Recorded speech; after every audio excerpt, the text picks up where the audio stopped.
Hello, this is Daedalus with Nerds and Stuff, and today I'll be taking this Games Workshop Deathwing Terminator from this to this.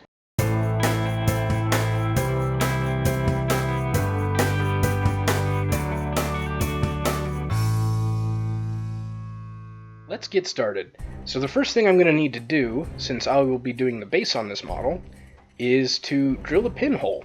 So I've got myself a little pin vise there, and I'm just starting kind of a little primer hole, making sure I'm not going to be drilling up through his ankle and breaching the surface of the model, which, take it from me, I have done this before, kind of really sucks. That's a hard thing to patch up.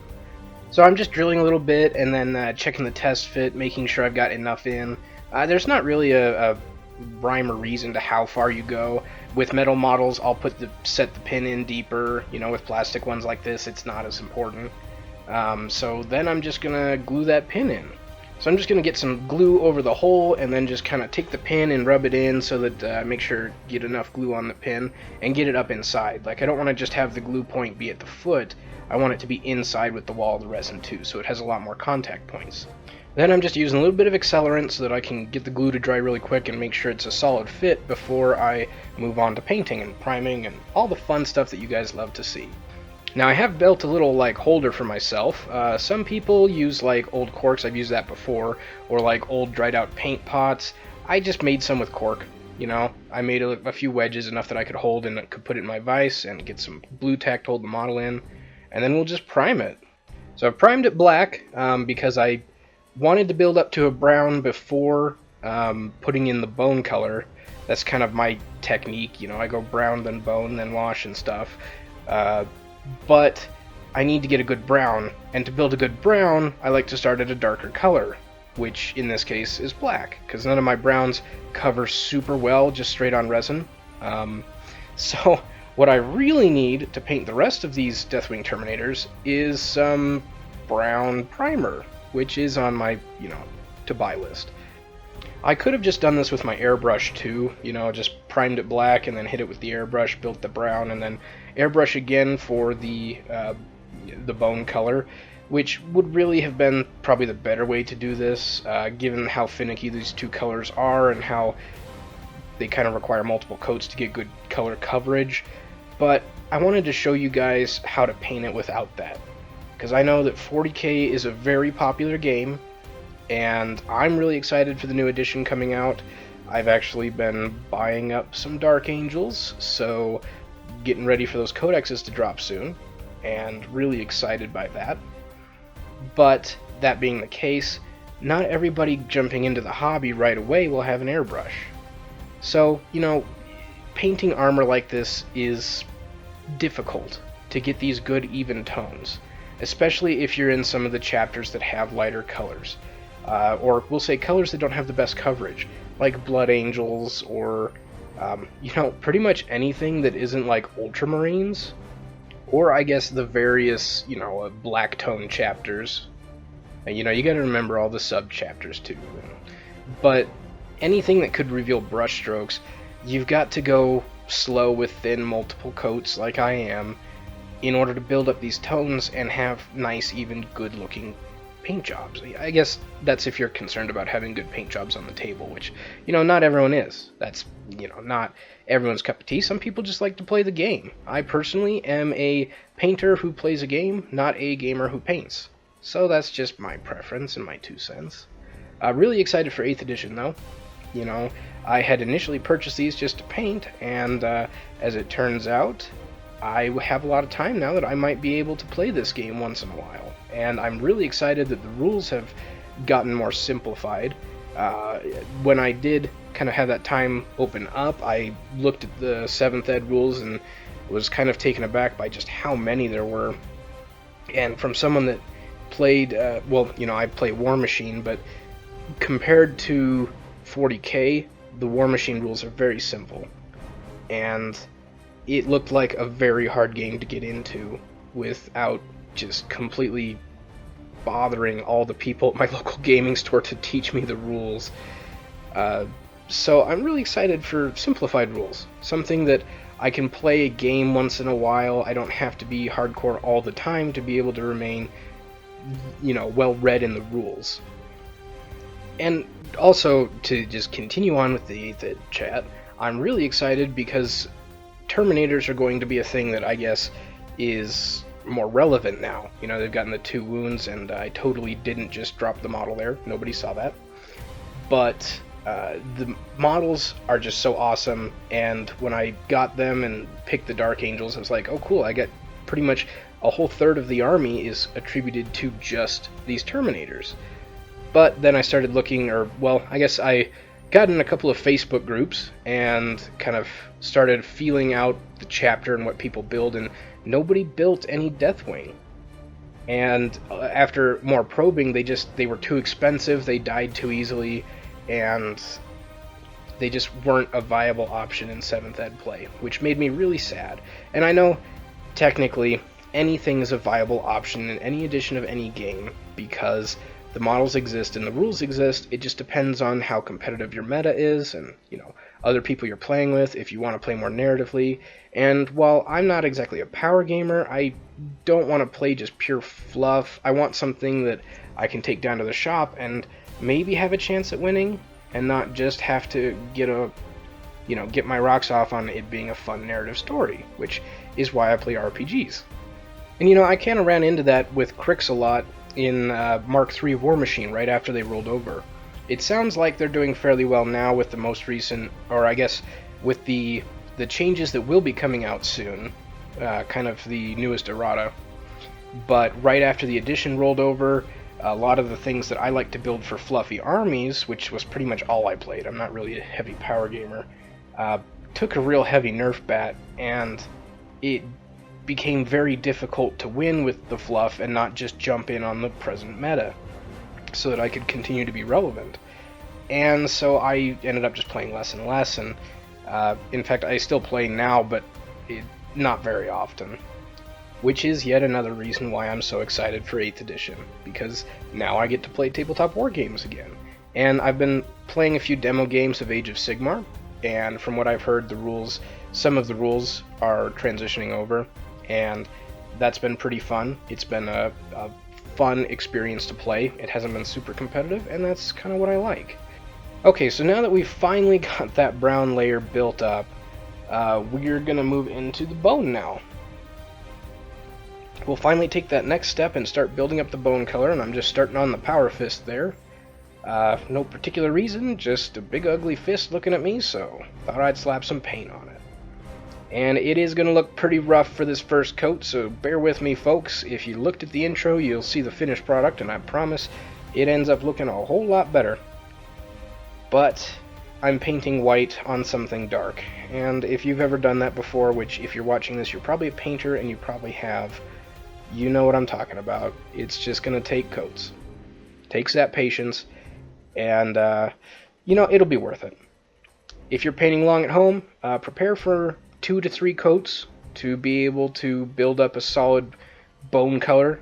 It's definitely not going to look like bone right away. It's going to be way too bright, and you're going to look at it and be like, oh my god, Daedalus, what have you done? Why did you make me paint this? It's so bright, how can this ever look like bone? But that's why we have these glorious Citadel shades. And once you hit it with that Agrax and you bring it back down, it's really dramatic how much it darkens it. I actually was doing a test model as before I painted this, just to see how the bone would look on kind of large surface. And I kind of had them side by side after I did this base bone color, and the contrast between before wash and after wash was incredible. It was so bright before that it just blows my mind every time I do that. And that's the same thing like when I'm painting rocks or something. It always, the same thing happens. I end up painting something way too bright, or at least it feels that way. Like, in the pit of my stomach as I look at it after I finish painting it and I'm trying to evaluate if I did a good job, I feel like, oh my god, it's way too bright, and then hit it with those lovely, lovely shades, and it gets it right where it needs to be. And it looks nice, it looks dirty, yet it still has all those lovely highlights that you painted, and everything comes through just right. That's why I love using those washes. Doing the model like this, it's kind of funny, because you sit there and you look at it, or like you'll be down at the shop before you've even built your first one, seeing what people are playing, and you see some guy that's got like 40 of these on the table, and you're like, oh man, that guy must really like that model, or these all look so cool. Each one of these must have taken forever.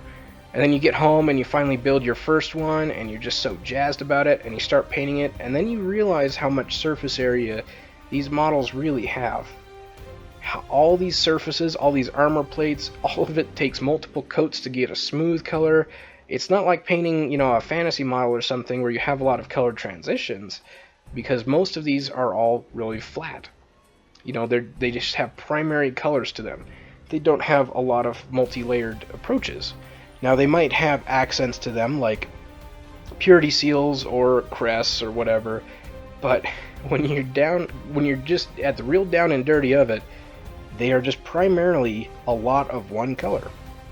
Now, I'm not saying that's a bad thing by any means, because when you get it done, and you get it done right, it can look so good. You just have this wall of a color that is your army marching across the field to murder whomever they really don't like.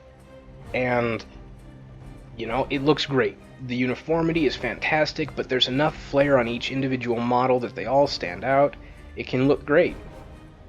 It's just different, And sometimes different is just alright.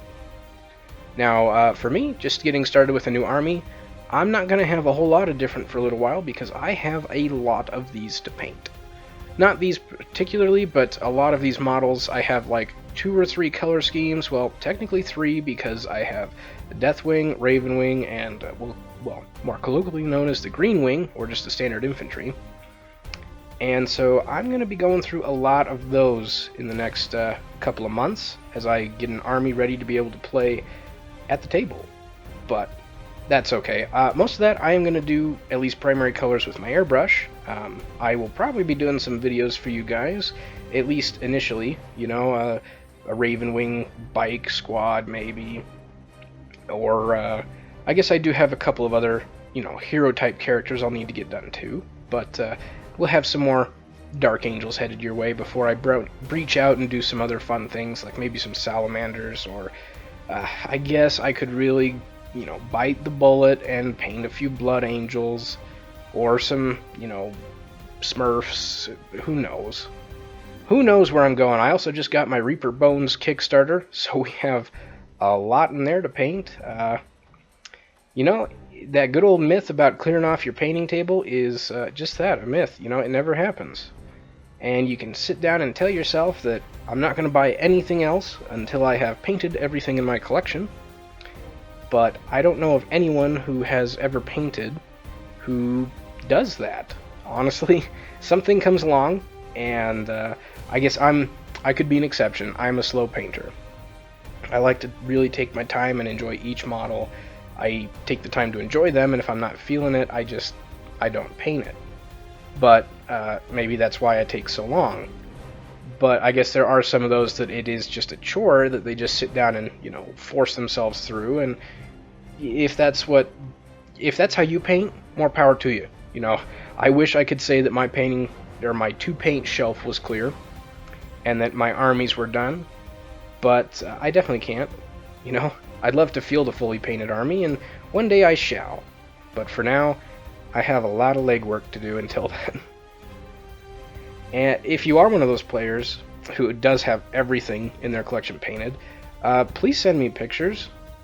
I would love to see fully painted armies all in the same schemes. You can send them to me via Twitter at Daedalus, or, post links in the comments below, and I'll go check them out. I love seeing other people's work, especially if they're non-standard chapters, if they're like, homebrew or your own personal fluff. I really love those because they're so personalized.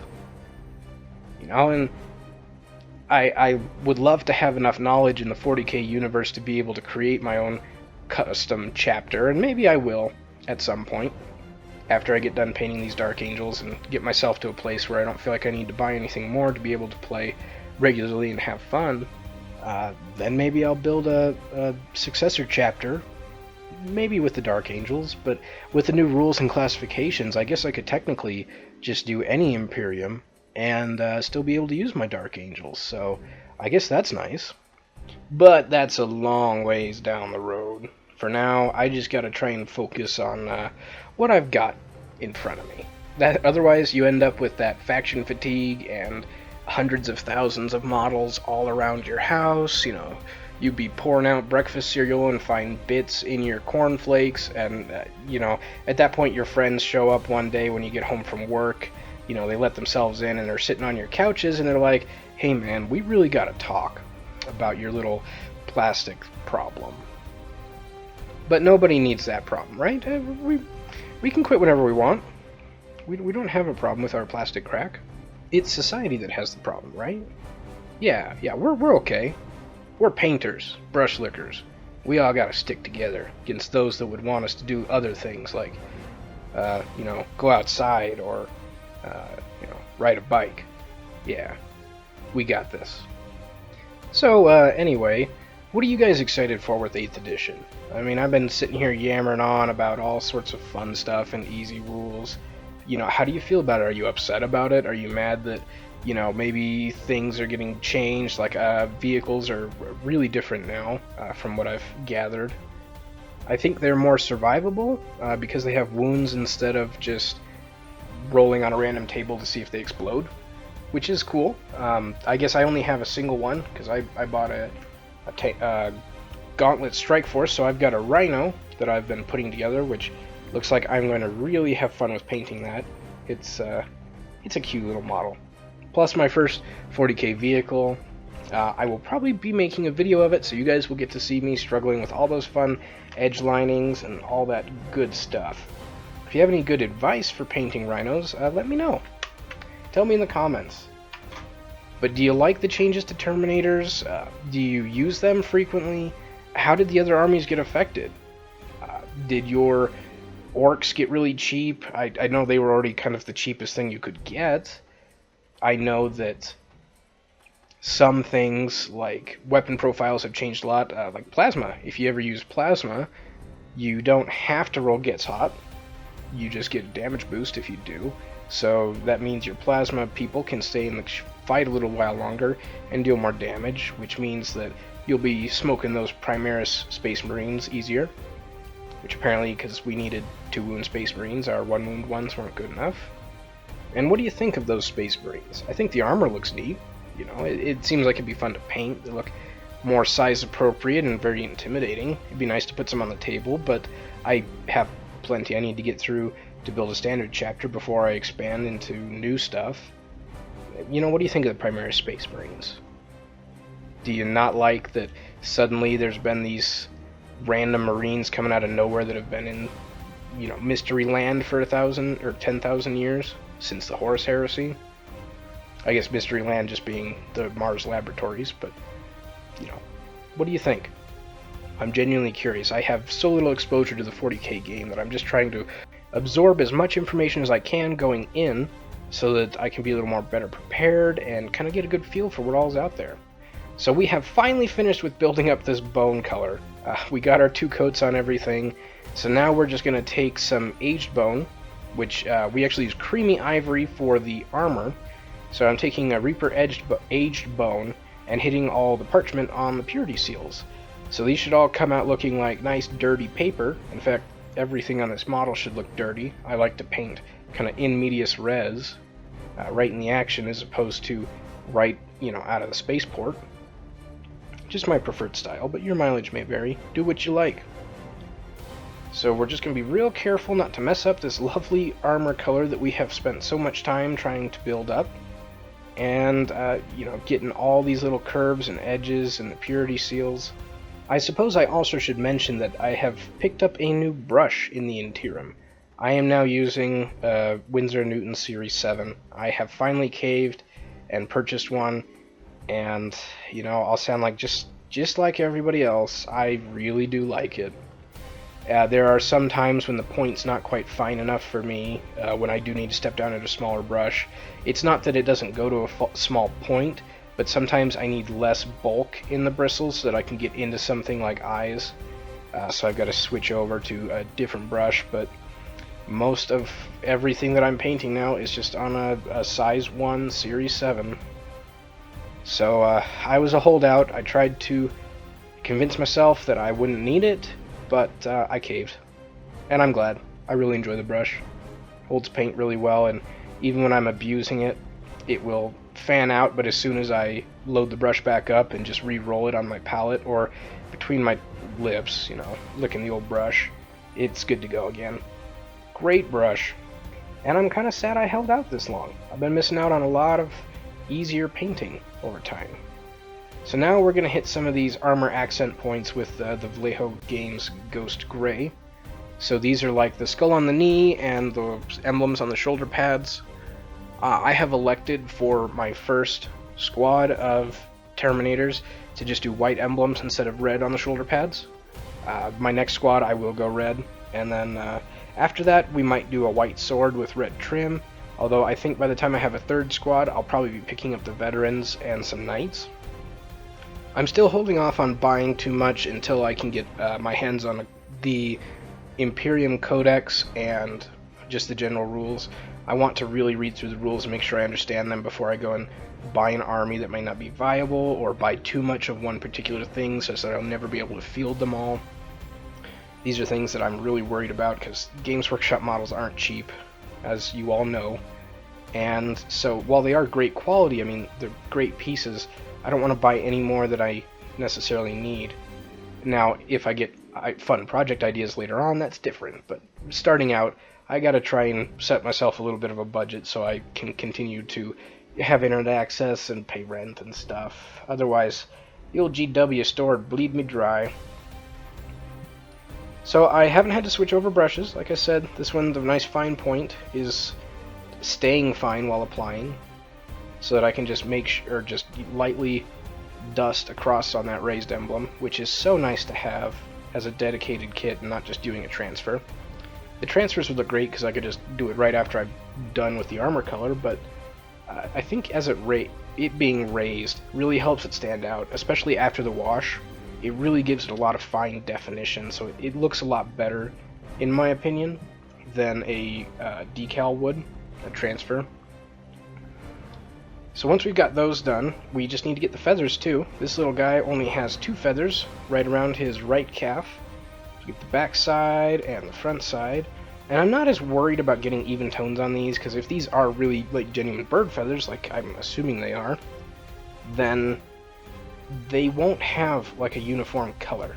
They're not going to be as pure as like the skull on his kneecap, because nature isn't pure. It doesn't produce just pure colors. There's always lots of variation. So now we're going to take some Vallejo dark green and just hit that chest piece.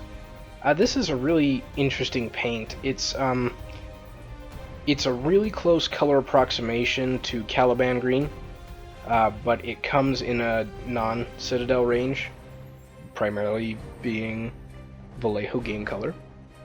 And it's really thin, actually. When I put it over black, I find that it builds up better, but if I have anything under it at all, it kind of comes through, it bleeds a lot. So I'm thinking that this will actually be a great color for airbrushing like the large surfaces on the Rhino. I can do a lot of pre-highlighting with just black and gray and white before I put the base color down, and I think it'd be a great candidate for that because it is so clear. It shows so much. Now, that being the case, in this circumstance, I do have to come through and do 4 or 5 different coats to build up the color so it looks uniform, but that's okay. I don't mind. I would rather do multiple coats and have that kind of color continuity across all my models than to really kind of keep it fast and dirty and maybe have some disparity amongst them. Now, there will be some, because that's just invariably painting an army. You can't get everything right every time. That's just life. But for now, I'll let the perfectionism bleed through and do my best. So I've put a couple of coats down to help build that up. Now I'm going to let it sit for a little bit and make sure those dry really well before coming back with some more. I'm also hoping that after I apply the wash, it will hopefully help make that more unified and darken some of the recesses up on the individual feathers, so that when I come through and kind of do the highlighting afterwards, it'll really stand out and look great. So now we're just going to paint some of the bolter, coming through with some gunmetal. We'll do the primary metallic with gunmetal, and then do some highlighting with brighter metallics after it's been washed, to help really make it shine, make it look like it's glimmering. I'm not too worried about some of these other tertiary metallic parts being too dark, because honestly, on this model it has so little exposed bare metal that the little bit of shiny metallic we do get will stand out a lot. You know, usually if like we're talking a fantasy model and I'm painting like chainmail and stuff, I'll start with a brighter color and then wash it down, because the metal needs to stand out more. But I figured with the contrast in this particular piece we wouldn't need that, and if I went too bright with it, it would just look unnaturally kind of fresh. I'm always going for that battle-worn look, so here we are. Now, having painted this particular model, and remembering how it was when I assembled it, I have made a solemn vow never to paint them fully assembled again, because trying to get around that bolter has been a real pain, and trying to make sure I get the metallics and not screw up the armor. So in all future Terminators I paint, and probably most Citadel or GW models, I'll probably be leaving partial assembly while I paint, because it's just, there's too much that overlaps, and it helps them have really dynamic poses, but from a painter standpoint, it is really hard to get your brushes in all those places and keep the rest of the model clean. So now we're just hitting some of these studs. We've got a whole bunch on the power fist, and then a few around his left ankle, kind of, on that shin plate there. So we're just hitting them with this darker metallic. I'm not too worried about it showing up really as super metallic. If you notice, I haven't gone through with these and hit them with black before coming through. With such a small point like this, I will be doing a highlight with a brighter metallic anyway. So this real dark gunmetal helps me do that base layer to begin with. So I don't have to do that. You could probably get away with that on the general metallics as well. Like anything, you wouldn't need to go directly to black if you were to just step into the gunmetal first, but it's still just old habits, you know. So now we're finally getting some of this red down, and I am going directly onto black, which I always say I don't recommend, and then I always seem to do it, but always try to step up from something else into red. It's a little bit easier. You either do it that way and step through these different coats, or you end up putting like 5 or 6 layers of red down. For me, if I'm painting something big, I will definitely do layered approach, but where this was literally like just one little piece, I figured big coats or multiple coats wouldn't be a problem. I could get through them and just do them real quick and build up that color in no time at all. That being said, it probably would have taken a little bit less time had I done that layered approach, but you know, old habits die hard. And when you get painting, you get in your ways, you know, you do odd things like load up your brush with paint and then put it between your lips to try and make a fine point without realizing that you just loaded up metallics and now have pretty much the worst tasting thing on the planet in your mouth. But, you know, that keeps painting fresh, right? You can just be sitting there and painting and not realizing what's going on, trying to really get in touch with the model, feeling the creative juices flowing, and suddenly you're just tasting terrible stuff because you might have ingested a little bit of semi-toxic paint. But, you know, you only live once, right? That's what the kids are saying these days. So, if you notice I'm not being too careful with the red, if it does bleed too far onto the metallics, it'll be real easy to clean up, you know, and just do another coat on those anyway. So I'm just trying to get those coats down quick to really build up that color. Just hitting all those areas and going back and forth. Fortunately, with model paints, if you use real model paints and not thinning out, we'll say artist acrylics, or I hope you're not using, like, you know, apple barrel paints, but if you are, bless your heart, I hope you really enjoy painting, because you're probably having a real struggle with those. But with using real model paints, you've got them, they dry super fast. So I can hit one side of the bolter and flip over to the other side, and then just back and forth, and it's just far enough that it's dry by the time I come back with the next coat. So now we're just hitting the purity seals. If anything, these are just like bright red accents across the rest of the model. Little fun things to help break up the monotony of the bone color, in my opinion. And I guess I should mention that this is Reaper's Blood Red. Coming through on this, it's a red I really do enjoy. I really like the tone it builds, that it gives. Its coverage is okay for a red. Coming through on the rope, I've taken that blood red and mixed it with a little bit of squid pink to get kind of a... It's almost like a dark hot pink, if that makes sense. So like you'd take like a standard hot pink and you would darken it as like a shade color for that hot pink. That's pretty much what this is. And I know that's an incredibly weird set of terms to describe it, but I don't really have a better one, because the rope isn't a true hot pink. Looking at like the studio scheme, I can definitely see that it's not like a dark red. It's certainly not the same red as the bolter or the red for the wax on the purity seals. So I wanted something a little bit different to have it look more like a ceremonial rope. So a little bit of pink, not a traditional color, but, or we'll say a traditional color for like armor, but that's why it's ceremonial. So now we're still taking that blood red and getting these eyes. Now, I did have some technical difficulties coming up. My camera just up and crapped out on me when I was painting for some reason, probably an unplanned Windows update. So I got the eyes done and then went to do another coat, and unfortunately that's what you're not going to see. I was able to do these with the, the Series 7 brush, which if you've looked at a Terminator's head, you know how small these are. If I was doing Space Marines, which are a little bit smaller, I will probably step down to a smaller brush, just so that I can avoid that bloat. And there it is, the part where my camera died.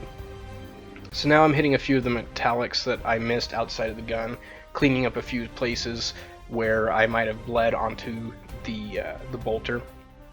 And I'm getting his mouth guard and like his little, I guess whatever you would call these two like hose access ports on the side of the mouth. And this part on the top of where his nose would be, isn't usually done in a studio scheme, but it seemed like such an odd thing to have as a separate piece that I wanted it to stand out. So I just decided, you know what, we kind of have metallics coming down the top of his crown because he's got the gold skull and wings kind of right on the top of his forehead, and then he's got that little like nose piece, and then he's got he's got his cool Space Marine grill. So I figured, why not? We'll just put that little piece there, give it a little more flair. God knows this model doesn't need any more bone-specific parts. So now we're just hitting the vents. This is probably not an essential part because they're in like the most extreme shadow you can get on the model. They're not only on the downside of the light, but they're also recessed back in. So you could probably just honestly dry brush the outside with that gunmetal, so that if people picked it up and looked at it, they would see like black on the inside and then a little bit of that gunmetal shine on the edges and be like, oh, that's perfect. But if you really want to be thorough, you can definitely get a brush up in there. So I'm coming through with another layer of that green, making sure that I didn't miss anything or maybe bleed over with some of the red when getting the purity seal there. And now just hitting that little tiny gold part there with the glorious gold. Getting the winged skull on his crown. And I'm also going to get his belt buckle, because I didn't know what to do with that, and gold sounded like a great color. Considering everything else on this model, I didn't really want to introduce another color. So why not? We'll have it be a nice bright gold metallic buckle. Looks great. So once we get done with the buckle, we're just going to hit those Dark Angel swords on the side of the bolter. It's just a little bit of the Dark Angel iconology showing up. More of these raised things that probably would have been transfers or just freehand in older kits. But I really appreciate them being erased. It makes my job easier as the painter. And then I also wanted to get a little bit of this kind of gold onto what appeared to be like the bolter cartridges on the inside of the magazines.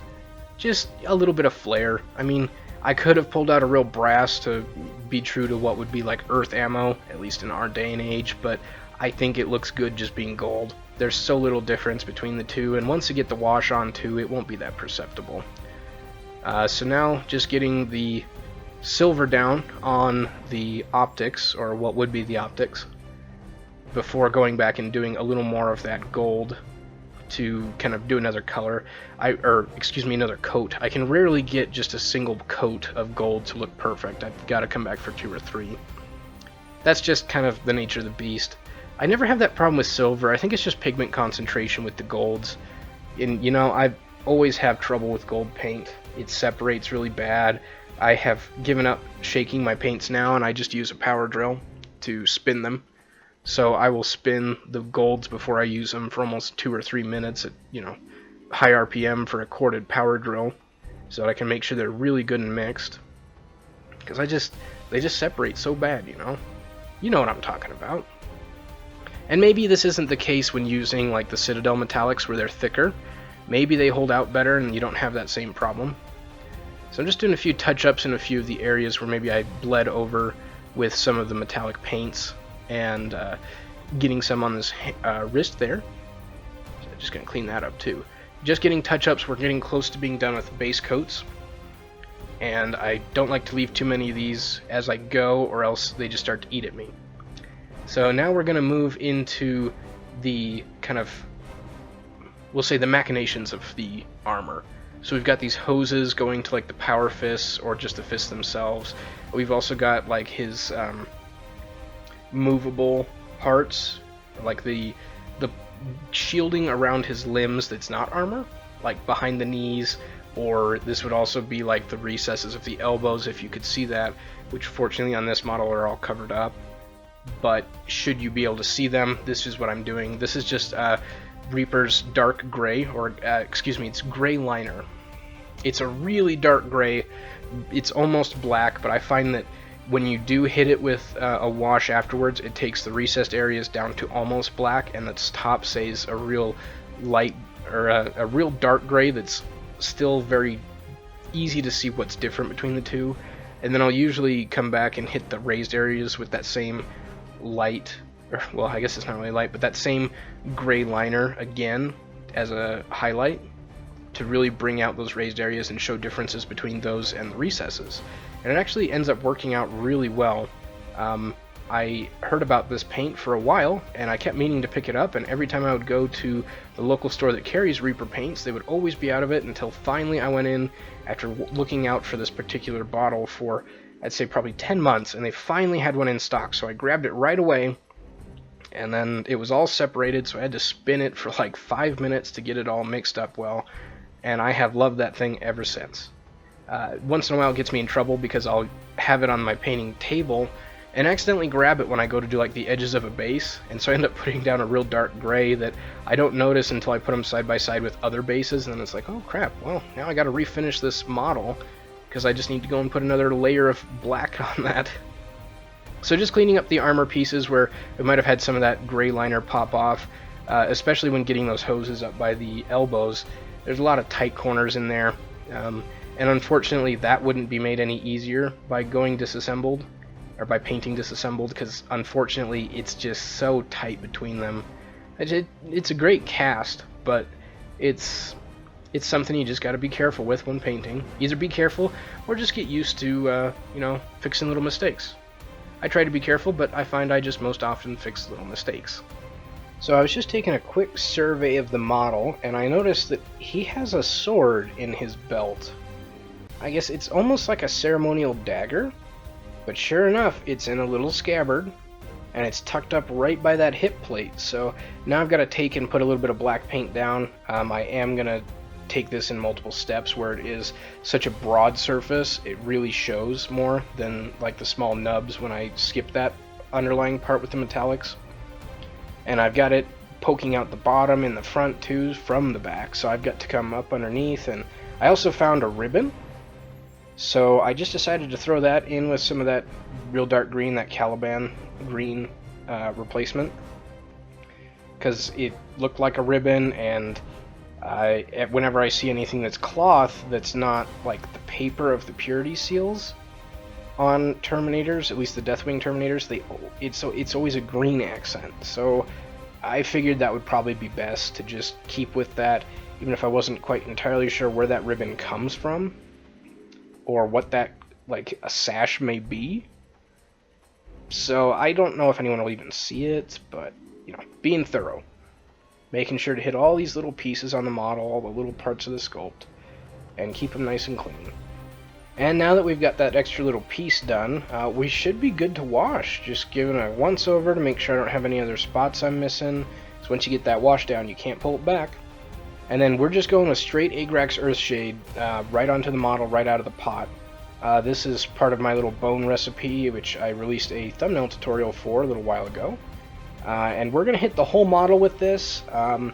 Normally I would do targeted washes for each type of color, but so much of this is that bone that we're just going to do it all with the Agrax. And the few pieces that aren't that bone, I think will still benefit from it. Also, this particular model I elected to put on like a cracked earth base. So I want it to look really dusty and dirty anyway, like it's been trudging through and fighting in a dried up lake bed or something. So it's not going to be clean, and I figured that the Agrax would help pull that kind of dirtiness through to some of the other stuff too. So, you know, other stuff I will use multiple washes. Like I could have used some Carabug Crimson on the red parts, but that would have been like a drop or a little dot on each of the purity seals, and then hoping to find some spots on the weapon that I could actually darken. So making sure it's not pooling anywhere it's not supposed to, and pooling in all the places that it is supposed to, and making sure that it's not too heavy-handed, like at the bottom of the leg where it pools a lot, but I don't want it to look too pooled. It's, you know, it's that delicate balance, finding that perfect shading amount. It's the struggle, and then finally deciding that, okay, it's where I want it to be. I've got all the dark areas dark, and I haven't missed any other small points. I just need to let it be. And that's kind of where I wash to, whenever I wash. So that finally I make sure that I've got all the surface done, and I don't have anything pooling, and then I just leave it alone, and if I messed up, I just try and fix it afterwards. Which is admittedly harder to do, but it's manageable. You can get it done. So now that that wash is dried, we're going to do some highlighting on some of the brighter parts that I don't want to look like bone. So these are like the iconology on the model, like the symbols on the shoulder and the knee and kind of the Deathwing symbol.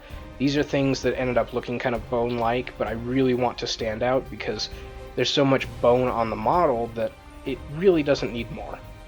That and these are so pronounced comparatively that they shouldn't look like bone. You know, when doing your general scheme, you need to have those sorts of contrast points, and while this is typically a brighter contrast than I typically do, I think because the rest of the model looks so dirty, it ends up looking just fine. And honestly, most of these symbols and stuff are in like high contact rub points anyway, places where a lot of dirt wouldn't settle because they are always being touched by things, like his knee or his shoulders.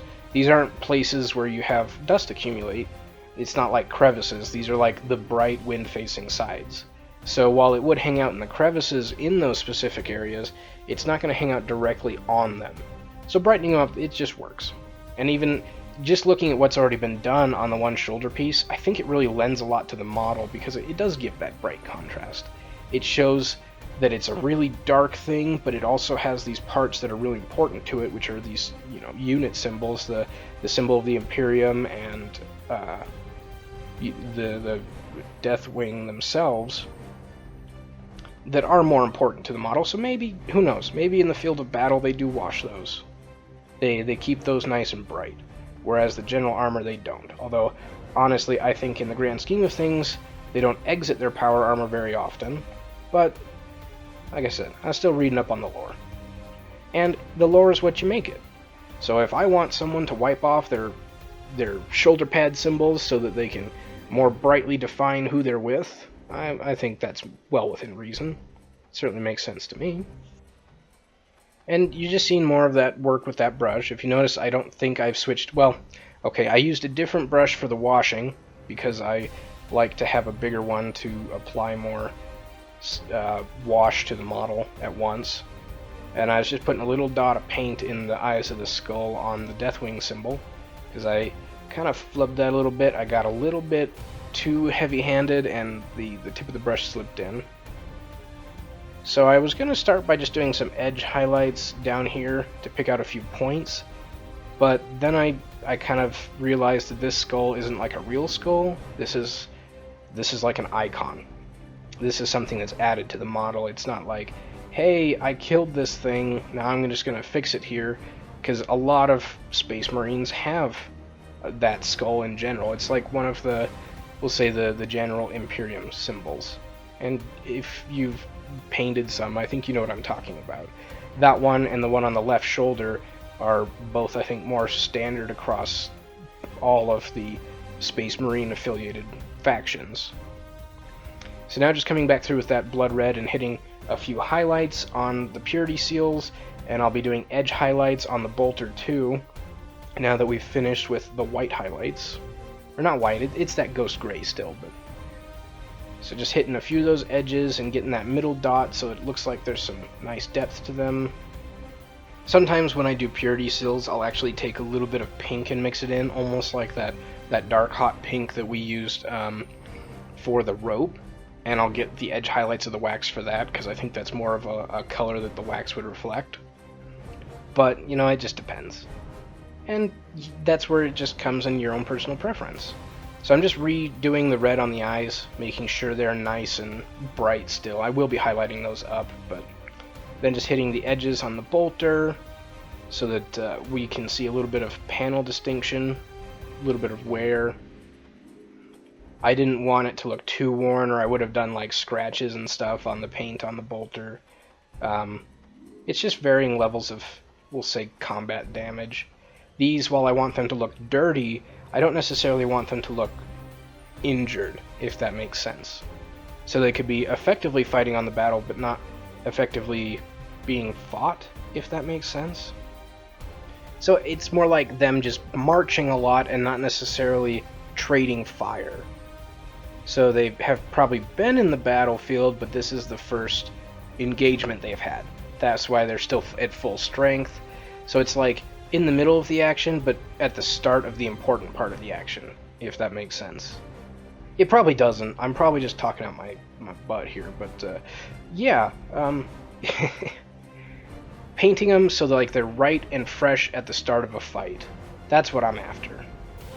So we're coming back through with some gold now, just redoing those gold pieces, making sure they're nice and bright, and then we're coming back through with some of that green and touching up a few of those areas in the middle that were maybe a little too light, making sure I've got a nice built coat still. I'm not too worried about over highlighting those because it's a shaded part of the model to begin with. So now we're just going to pick out a few edges with the aged bone color on the purity seals. Look like the parchment, while still being really dirty, the parts where the light's hitting directly, just kind of and this isn't like like a slow transition highlight. This is like a real bright, dramatic highlight, so it's like kind of closer to what you would do with fabric as opposed to paper, if that would make sense. Because you know how when you get fabric and you kind of fold it by the light, it has a real sharp change instead of like a gradual change? Light paper kind of does that same thing. You know, fold a piece of paper and look at it in non-direct light, and I think you'll see what I'm talking about. So now we're coming and hitting that feather too. Same with that ghost gray still, but I'm doing a little bit, I'm hitting the middle part of the feather, the stem, with it, and then I'm kind of like feathering it out across like the individual feathers that are like sculpted on it. I'm feathering the feathers, if you know what I'm talking about. But I'm just trying to make it look like they're a little worn.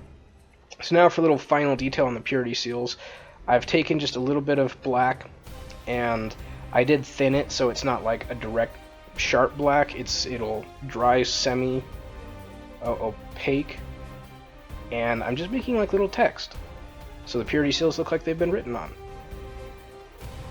And I tried to draw an image on this one right here, a little bit of like some symbols, but I didn't have enough surface to work with to really draw anything, so I just stuck to text. It's like, oh, let's just draw like some hieroglyphs or something, or like religious type symbols, but I didn't have the fine enough brush out for that, and I think it still looks good anyway. So now I'm taking that dark gray still, and I'm coming directly through and hitting those raised edges.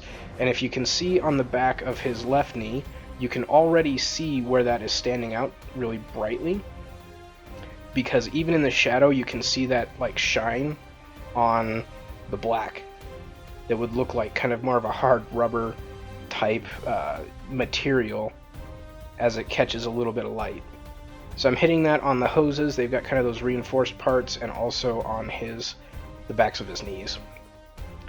And then just taking and doing a few edge highlights with chainmail silver. So this is like the next step up in the metallics. So this is like the first shine.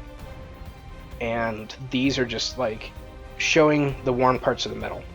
Just like with edge highlighting everything else, this almost gives a greater illusion of it being reflective, because having the reflection only be in the part where the reflection would exist kind of helps double down on it. And that probably didn't make any sense at all, but I'm going to stand by it. Only having the reflection be painted in the places where the reflection should be, even when using a reflective paint, can help that reflection stand out even more to reflect. Now, are you tired of hearing the word reflection? Because I'm tired of saying it. So we're taking this Chainmail silver, which is still my medium silver in the Vallejo Game Air line, and I'm hitting these the studs on the power fist and his ankle too, and the other metallic parts. I'm doing a little bit of a base coat of it on this little sensor he's got coming off the side of his head, and I will be coming back through with the silver to get that, actually, because I changed my mind. I was going to do a different method and then decided to just use that clear paint method on that particular piece. So I just hit it with the silver, and now we've got a little bit of red mixed with some Phoenix orange, which is the next step up in the color triad. Just trying to build up more of a glow type appearance in those eyes, because I really want them to glow like there's more light behind them than just them being red lenses. It makes them look more alive than if they're just flat red. And orange, at least my orange, is kind of thin, so mixing the two means I've got a really thin paint I'm working with, and I can't just glob it on, but that just means I have to do a couple of coats to build up the same thing instead of just a single one. So now we're going to take that clear red and just hit that real quick with a couple of coats to build it up, so it looks kind of like a laser, almost, so it's like a laser sight coming out the top that helps him target. Or maybe it's a camera, you know, it's what you want it to be. And that's kind of our finished paint job. We'll be doing the base in the next video and putting the two together for the finished project, but that's pretty much it for this. If you have any questions or comments, just leave them below and I'll get to them as soon as I see them. If you haven't subscribed to our channel yet, please do so. And as always, until next time, happy painting.